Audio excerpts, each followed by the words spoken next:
السلام علیکم۔ اس ولاگ کا کنٹینٹ رحمت عالم صلی اللہ علیہ وسلم کامل زندگی کے سفر سے مرحلہ وار لیا جا رہا ہے۔ اگر آپ میں سے کوئی اس کتاب کے مطالعے میں دلچسپی رکھتا ہو تو وہ واٹس ایپ 0333425051 پر اپنا میسج ارسال کرے۔ ایک اور داغ مفارقت۔ حضرت عبدالمطلب کا انتقال 44 قبل ہجرت 579 عیسوی کو ہوا اور اس وقت ان کی عمر 82 برس تھی۔ 8 برس کے حضور صلی اللہ علیہ وسلم کے لیے یہ غم شکیب ربا تھا۔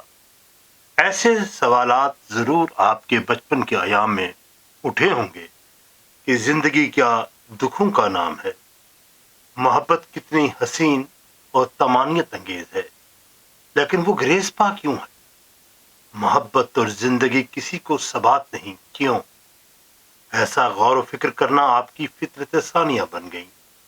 جب آپ بکریاں چرانے شہر سے دور جاتے تھے تو کسی درخت کے سائے میں پہروں ایسے مسائل حیات پر غور و فکر کرتے رہتے۔ ساتھ جانے والے لڑکے کھیل تماشوں میں لگے رہتے اور آپ غور و فکر میں مشغول رہتے۔ آپ کی عمر کچھ زیادہ ہوئی تو ان کے مسائل کی طلب و جستجو میں اصحاب و دل اور دانا لوگوں کی صحبت میں بیٹھنا پسند کیا۔ کاروبار کے سلسلے میں بیرون ملک جاتے تو جہاں کہیں کوئی اہل علم و حکمت ملتا اس سے تبادلہ خیال کرتے، بعد میں ان کی باتوں کا تجزیہ کرتے۔ جب کسی کو سننا، دیکھنا، سوچنا آ جائے تو انسان حکیم اور دانا اور عارف و عالم بن جاتا ہے۔ دادا کے انتقال کے بعد آپ کی تربیت اور کفالت کی ذمہ داری آپ کے چچا حضرت ابو طالب نے قبول کی۔ حضرت ابو طالب نے اپنے بھتیجے سے بہت محبت کرتے تھے۔ یہی محبتوں کا سلسلہ آپ کی طرف سے بھی تھا، کیونکہ باپ کی شفقت، ماں کی ممتا، دادا کا پیار، سب چچا کی ذات پہ مجتمع ہوگا۔ انہیں بیک وقت انہی جذبوں کے تحت آپ پر پیار نچھاور کیا۔ آپ اہل مکہ کے نوجوانوں کے مشاغل سے ہٹ کر عزلت نشینی اور خلوت گزینی میں قدرت پر مسلسل غور و فکر کرتے، جس سے آپ کا تزکیہ نفس ہوتا رہا۔ آپ کی حسی اور قلبی قوتوں میں نشو و نما پاتی رہیں اور دوسری طرف آپ کے دل میں اللہ تعالیٰ کا عرفان بڑھتا چلا گیا۔ آپ چونکہ لکھنا پڑھنا نہیں جانتے تھے، لیکن آپ کا قلب زندہ و بیدار اور حسین و منور تھا۔ آپ سلیم الفطرت تھے، اس لیے آپ کی زندگی دین اسلام مشیت ازلی کے مطابق تھی۔ کسی نبی کے بارے میں یہ بات 100% صادق ہے کہ نبی ازل سے نبی ہوتا ہے، اس لیے اسے شرک اور بت پرستی اور فسق و فجور سے دور رکھا جاتا ہے۔ یہی وجہ تھی کہ آپ کو شرک، بت پرستی، فسق و فجور سے تباہ نفرت تھی۔ آپ کو لات و منات اور رہبل و العزا کا نام لینا گوارا نہیں تھا۔ آپ حضرت ابراہیم کی طرح موحد تھے۔ آپ کے دل میں خواہش تھی کہ لوگوں کو شرک اور بت پرستی کے قیود سے نجات دلائی جائے۔ آپ کی فطرت سلیمی اور ذوق لطیف و سلیم تھا۔ اس پر مستعد یہ کہ آپ قریشی تھے اور بنو سعد میں بچپن گزارنے کی وجہ سے آپ میں ذوق فصاحت و بلاغت اور ملکہ طلاقت اور خطابت پیدا ہو گیا۔ اس کے علاوہ کچھ تو افطاد تباہ کی بدولت کچھ حالات کے سبب آپ کی حسی قوتوں میں خصوصاً سامعہ کا نشو و ارتقا بدرجہ اتم رہا۔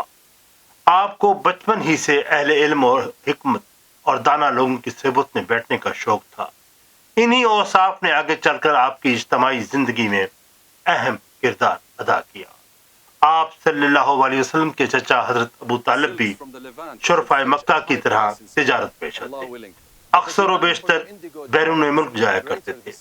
آپ کی پرورش کی ذمہ داری جب سے لی تو انہوں نے تجارت کی غرض سے دوسرے ممالک میں جانا مناسب نہ سمجھا، لیکن ایک بار تجارتی مقصد کے لیے شام کی طرف جانے کا قصد کیا تو آپ کے معصوم دل میں جس نے فراق کی کئی جاں کہاں صدمات کو برداشت کیا تھا، اس بار اپنے چچا کی جدائی کے خیال سے دل میں غم میں انگیز جذبات امڈ آئے۔ آپ کی حسین آنکھیں اشکوں سے بھیگ گئیں اور ان اشکوں نے حضرت ابو طالب کے دل کو بسیج کر دیا اور انہوں نے پیار سے آپ کو گلے لگایا، اپنے ساتھ شام لے کر روانہ ہو گئے۔ اس طرح آپ صلی اللہ علیہ وسلم کو بیرون ملک جانے، فطری تقاضوں کو پورا کرنے کا ایک اور موقع مل گیا۔ اس سفر میں ایک اہم واقعہ جسے عیسائی مشرکین نے اپنی اسلام دشمنی میں زیادہ بڑھا چڑھا کر پیش کیا، ان کے پیش کردہ بیان سے تعصب کی بو محسوس ہوتی ہے۔ قرائن سے واقعے کی نوعیت معلوم ہوتی ہے کہ حضرت ابو طالب کی سربراہی میں یہ قافلہ شام جاتے ہی بصرہ کے مقام پر اترا تو وہاں کی خانقاہ کا راہب بحیرہ تھا۔ وہ صاحب نظر شخص تھا۔ اس نے حضور صلی اللہ علیہ وسلم کو دیکھا تو آپ کی شخصیت سے متاثر ہوا۔ حسن نظر پر نبوت کا نور آشکار ہوا تو راہب کا دل آپ کی عظمت کا معترف ہو گیا۔ اس کا اظہار اس نے آپ کے چچا اہلکاروں سے بھی کیا ہوگا۔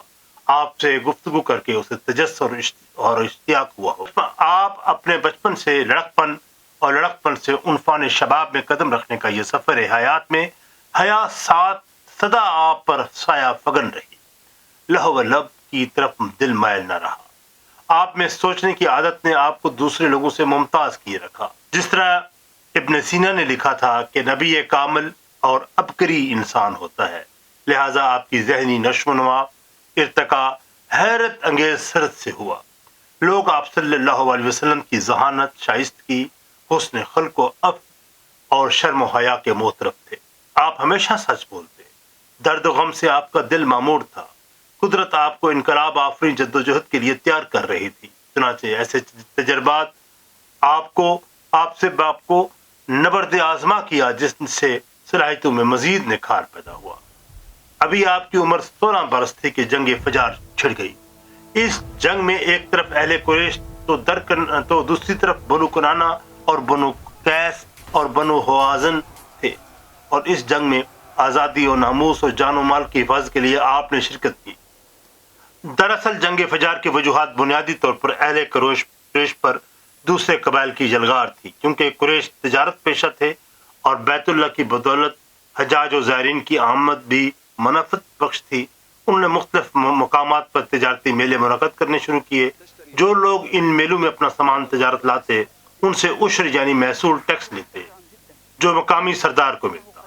ان تجارتی میلوں کو تحفظ دینے کے لیے کچھ ایسے اصول رائج کیے جس میں کچھ مہینوں میں انتقام جوئی، قتل و غارت، رازنی، ڈکیتی اور لوٹ کھسوٹ جائے وغیرہ کو ممنوع قرار دیا گیا۔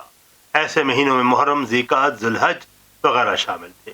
اگر کوئی ان مہینوں میں کسی طرف سے حرمت شکنی ہوتی تو اسے فجار یعنی ناجائز فعل سمجھا جاتا تھا اور جنگ چھڑ جاتی۔ ایسی ہی جنگ فجار کہلائی، جس میں پیغمبر اعظم و آخر صلی اللہ علیہ وسلم کے زمانہ بعثت سے پہلے 4 بار فجار کے واقعات ہوئے، اور ان 2 جنگوں میں آپ کی موجودگی کا پتہ چلتا ہے۔ اس طرح کی لڑائیوں میں آپ نے حربی صلاحیتوں کا مظاہرہ کیا اور عرب کے ایک مشہور نیزہ باز ابو برا ملا علانہ کو بڑی شجاعت سے نیزہ مارا تھا۔ حلف الفضول کا واقعہ 37 قبل ہجری یعنی 586 عیسوی میں حلف الفضول کا وہ معاہدہ عمل میں آیا جو قبائل کے مابین ایک امن معاہدہ تھا۔ اس کی اہمیت کا اندازہ حضور صلی اللہ علیہ وسلم کی اس بات سے لگایا جا سکتا ہے کہ انہوں نے کہا کہ خود اللہ کی قسم ہم سب مل کر ایک ہاتھ مٹھی بن جائیں، اور یہ ہاتھ اس وقت تک ظالم کے خلاف اٹھا ہوا رہے گا جب تک مظلوم کو حق ادا نہ کر دے۔ یہ عہد اس وقت تک رہے گا جب تک سمندر گنگوں کو بھگوتا رہے اور ہرا اور شبیر کے پہاڑ اپنی جگہ پر قائم رہیں گے۔ ہماری معیشت میں مساوات رہے گی۔ یہ حلف تھا جو آپ کے دل اور درد آشنا کی آواز تھی۔ اس حلف کی تقریب جو عبداللہ بن جدعان کے گھر میں منعقد ہوئی میں شامل ہونا آپ کی قومی زندگی کا اولین سنگ میل ہے۔ اس معاہدے کو حلف الفضول کو پیش کرنے والوں میں فضیل بن حرس، فضیل بن دعاتہ اور مفضل تھے، جن کا تعلق جرہم اور قطورہ قبائل سے تھا۔ اس میں تجویز پیش کرنے والوں میں سے کے نام چونکہ پے اور زوات سے شروع ہوتے ہیں، اس لیے اس کو حلف الفضول کہا جاتا ہے۔ آپ کی اس اجلاس میں شرکت مظلوم انسانوں کی مدد اور ان کے حقوق کے لیے قربانی دینے اور ہر طرح کے امتحان سے گزرنے کے لیے تیار رہنا تھا۔ اس کے علاوہ آپ کے دل میں ظلم اور استبداد کا خاتمہ اور مظلوم انسانیت کا ظالم لوگوں اور استحصالی قوت کے پنجہ استبداد سے رہائی دلانے کی تڑپ بھی تھی۔